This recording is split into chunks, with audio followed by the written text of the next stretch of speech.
But why do you think that that is the case for some people? Because you have mentioned you work with some really successful people who have a lot of money, but they just really don't know the financial side of things. I mean, they could be a world-class engineer and make all this money in their career and then not know where to put their money and how to manage it. Why do you think that is that they don't get that education?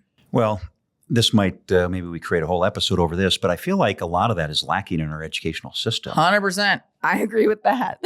And when I say that, I grew up in a small town. I raised my kids in a small town in southern Minnesota.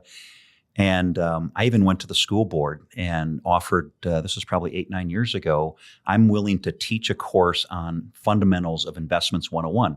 How much to contribute to a 401k, the concept of compound interest, all of those things are super important. Yes.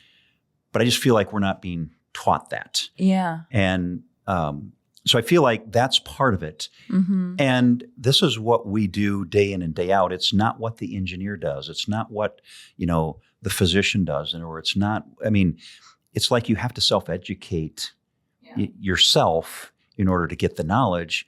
And unfortunately, in this day and age, there's no lack of information. Right. But what's true, what's not true, where do I even begin? So to answer your original question, Kamie, I feel like it's overwhelming. Yeah. It's really overwhelming. And a lot of times people are just like, where do I even begin? Yeah. How do I sift through all of this complexity? Yeah. And that's not us ragging on the education system by any means. It's just when I look at people my age too, I'm in my 30s. And over the last decade of my life, there's a lot of unintelligence when it comes to finances. I mean, we all go work kind of our butts off.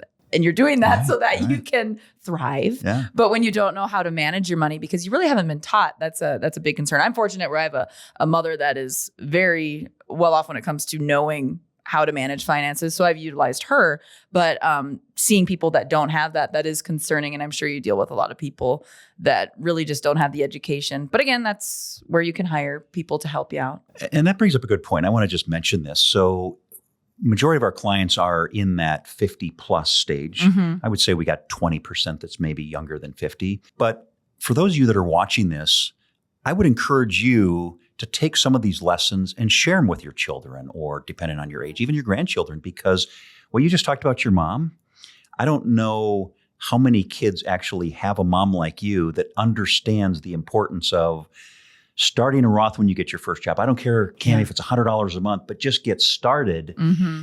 And what we notice is when we help clients of ours, children, and they just get started and they get their first job, and even if it is putting away $100 a month or $200 a month, a couple of years goes by and they're just like, oh my gosh, I've already got $8,000. I mean, it's so then it becomes a little bit contagious. Yeah, it really is. And that's how it feels for me because I'm looking at some of those accounts and I'm like, okay, very thankful for my mother. That's for sure. Let's get to lesson number 5, Dan. What is it?